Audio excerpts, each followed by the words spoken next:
Hey everybody, I'm Graham Boyd, Xbox Live's AC Bongos, and one of the things I'm most excited about the Xbox One is this incredible new Xbox One controller. So I came here to the Xbox Design Studio to speak to someone who can tell me all about it. It's Quinton Morris. How are you, Quinton? I'm doing really well. Good. Tell me about your role on the Xbox One controller. So I'm a senior product designer with the Xbox design team, and I was the lead on the Xbox One controller project. Excellent. So just the man to talk to. I want to talk to you about three things, right? Precision, comfort, and realism. Core gamers know there's a lot of different ways you hold the controller. You know, as a first-person shooter guy, I'm really about how fast can I pull this trigger? You know, how fast can I hit this bumper to active reload? Having those experiences, you understand kind of what's important to a core gamer and what's really going to influence their gameplay. This sits in the hand better, right? There's some changes here that then give you a better range of motion, right? Which is going to improve your gameplay. First off, the battery now exists inside the body of the controller, which was technologically a very difficult thing to do. You can see this U-shaped PCB is designed to really fit around that battery. And PCB stands for? Printed circuit board. Of course, I knew that. I just wanted to make sure everyone else did. Moving the battery inside really enabled thinning out this section of the body. And doing that opened up the possibility to create this really great grip surface that exists here. So that means that you can now grip it with a lot less effort and grip it into the top of your hand. That leaves this whole thumb joint totally free to access the controls. So you're going to be able to get around the controls way faster than you ever have before. So if you're playing 8-10-hour sessions of whatever game, you'll just be able to play better and focus more on what's happening in the game as opposed to how you're controlling it. Tell us about how the Xbox One controller interacts with Kinect. We've added some IR LEDs to the controller. You just press the bind button on the controller while you're sitting on your couch in view of Kinect, and the controller will just connect. So if I'm playing FIFA with my mates, we're passing the controller around between games, Kinect is automatically going to know that that controller's been passed, who's holding the controller,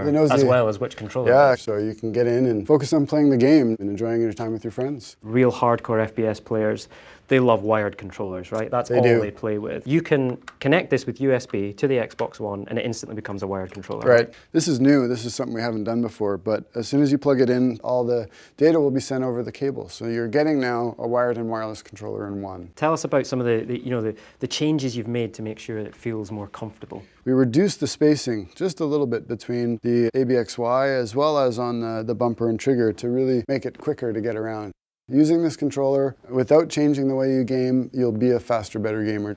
And there's changes to the controllers to make your gameplay experience more realistic. The triggers have an exciting new feature we call impulse triggers. They're rumble motors that exist inside of the trigger itself. It offers haptic feedback to the tip of your finger, which is the most sensitive part of your hand. By combining these two extra motors with the current rumble motors that we had in the previous generation, we can now create richer haptic effects that have directionality to them. So you can communicate forward, back, left, right. A really subtle effect could be that when you run out of bullets, you feel the empty chamber, right? So you know immediately that you've run out of bullets, and the next thing you got to do is reload. So another big one is the magnetic trigger sensor. We've eliminated all the mechanical parts that used to be in the old controller and replaced it with a mechanical digital sensor. So it means that it's twice as sensitive as it ever was before. So in Forza, when you're trying to feather the gas, you'll have that much more control over that gas pedal. And let's talk about this D-pad as well, because it's pretty significant changes here, right? The pivot point for the D-pad itself had to be as high as possible. By moving that pivot point up, we get really nimble action. We've combined that nimble action with a new type of switch under the D-pad itself. It's got really crisp feedback, so you know immediately once you've pressed it. All right, let's talk about the thumbsticks as well, right? Something that when you're playing games, you're connected to the whole time. The thumbsticks, we made them slightly smaller in diameter. By making them smaller, your thumb's closer to the center. We've maintained the ridge that was so characteristic of the Xbox 360 controller, which is a great feature for pulling back, and added texture to the outside so that when you're pushing, you can get really good grip. So the other improvement that we made was we were able to dramatically reduce the dead zone in the stick itself. By reducing the dead zone, we've increased accuracy and precision dramatically. One of the things I've heard from gamers that I speak to is that they love the Xbox 360 controller so much. Right? They're a little bit worried that this is going to be slightly different. We've been working on this for 2 years, and our main goal was to make sure that the Xbox One controller was familiar. And we talk about the 40 improvements, and most of those are fairly small things. When you pick it up, it doesn't feel like a totally different controller. It feels like a better controller.